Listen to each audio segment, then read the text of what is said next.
I'm pretty sure that the authorities know everything that's going on. I had another meeting with the local police last week. Police? Yeah. Yeah, I went to the local shop to buy milk, and I did not wear a mask. And I said that I will not wear a mask. And the person in the shop said, you have to wear a mask. I said, you can't refuse. First, I said, first, it's not a law. And secondly, you can't refuse to sell somebody. That's a crime. It's a crime if you refuse to sell products to somebody. Because you have to treat everybody equally. Right? That's common law. And there were police in the shop. And the police saw that there was a problem, and they came over and they saw, what's the problem? And the person said, this person's not wearing a mask. And I said, I'm not wearing a mask because the whole pandemic is fake and it's all rubbish, and I'm not stupid. So you can all do what you want. And the police said, you have to wear a mask. And I said to the police, you will have to arrest me. Yeah, because I won't. And what was the outcome or result? Well, the police stepped back, right? I said, you're going to have to arrest me. I said, I'm going to buy my shopping and I'm going to leave. I said, if you want, you can arrest me, right? So you're going to have to arrest me before I put a mask on, because I'm not stupid. All right. So if you want to arrest me, please do it quickly so that other people can get on with their things, or you can just go away and leave me alone. Yeah. And stop making trouble. Stop making problems for people. And so they said, oh, well, we don't want to talk about it here. We'll talk about it outside. Because if they talk, there's a lot of things connected with, people's jurisdiction, right? The police can't go into the shop and arrest somebody unless they're invited in, right? You know what I'm saying? There's a lot of complex legal elements, right?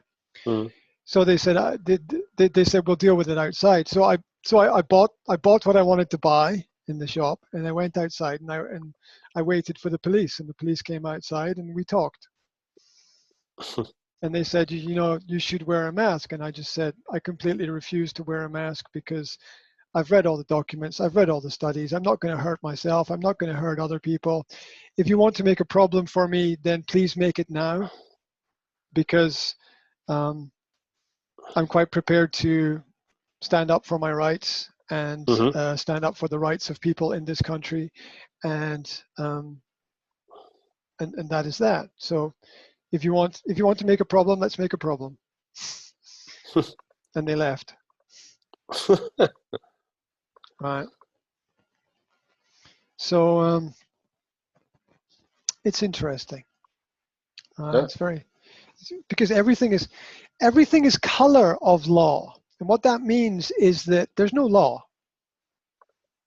If you understand how law is created by the debate of people in a parliament who vote to pass an act. Laws cannot be created by one person. They have to be created by debate, and they have to have the acceptance of the public. And if the public don't accept it, it's not a law. Just because the leader, the ruler, the dictator, the minister, the president says something, it does not make it a law. It does not make it a law at all. People have to understand that. Rules are rules. Yes. Fair enough. But laws are different from rules. Laws are different from legislation. Laws are different from acts. Laws are different from directives. So people need to be careful, but people need to push back, right? And the other thing that was interesting about it was there was one person who came out of the shop after me, tapped me on the shoulder, and he said, "I agree with you." And then he went away. So, but that's what everybody needs to do. Everybody needs to not comply, to not follow rules that are stupid. Yeah. Oh, the policeman said to me, but there's a lot of people in fear. And I said, there's a lot of people in fear because you are wearing a mask and you are scaring them. So I'm not scaring anybody. Right? You are scaring everybody. That's the difference. They're coming for everybody.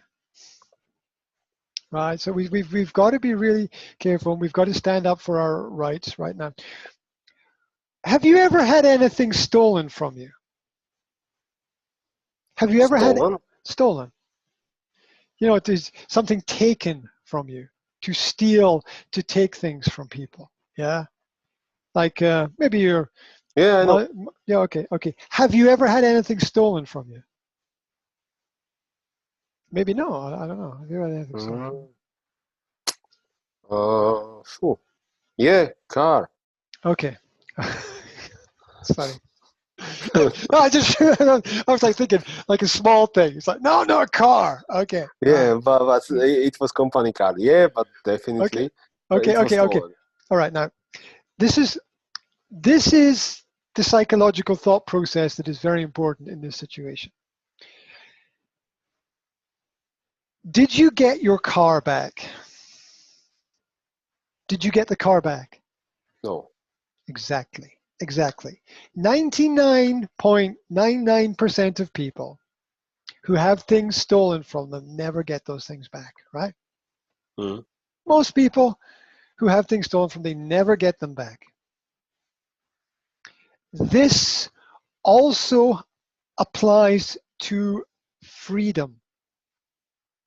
This also applies to personal freedom. When your personal freedom is taken from you, you don't ever get it back. You don't ever get it back. This is what everybody in the world needs to understand. If you can understand that if somebody steals your pen, you're not going to get your pen back.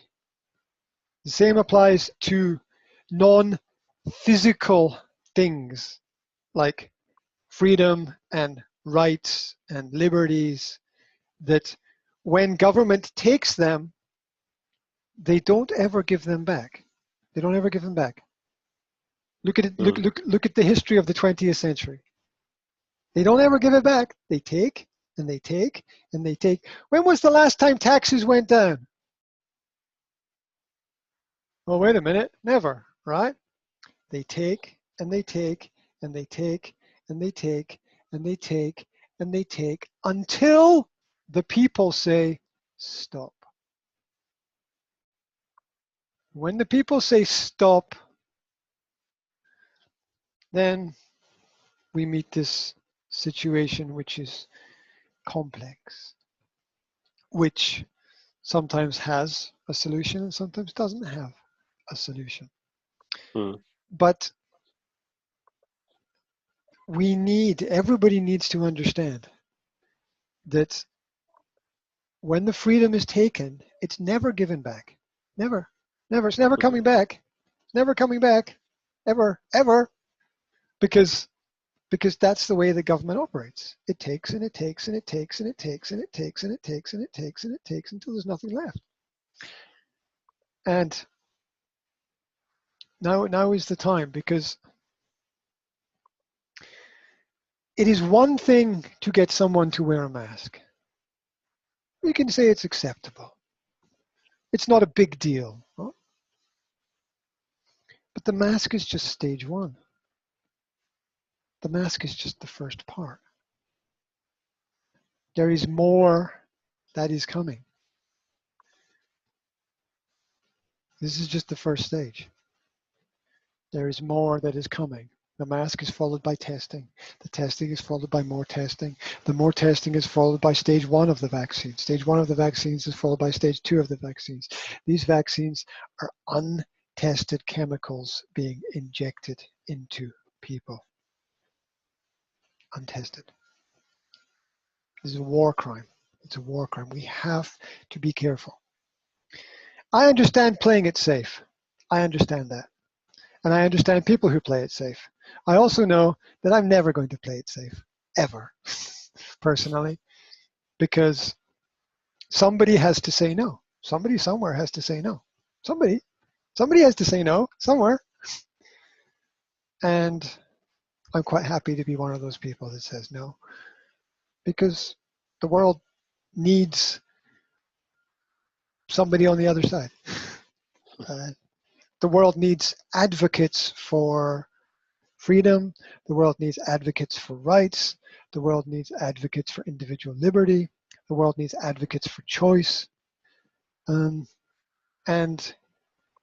the easiest thing to do, and sometimes the safest and the best thing to do, is to say, okay, you want me to do this? I'll do this. Fair enough. I understand that. I understand that. I'm never going to take that road, though. So that's just me. That's just me. So that was confrontation number 2 with the authority. Mm. There will be more. There will be more. There will be more as time goes on. But it's interesting. People have to be ready. People have to be ready and understand the bigger picture of everything. It's interesting. Here's a final point. It's interesting that we're testing all the healthy people while we're not helping all the sick people. It's very interesting right now. So people need to remember the priorities of everything. Right.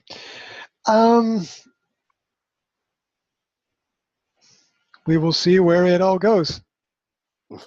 Just wait until they cancel Christmas. That'll be interesting. Mm. We'll see how that all works out.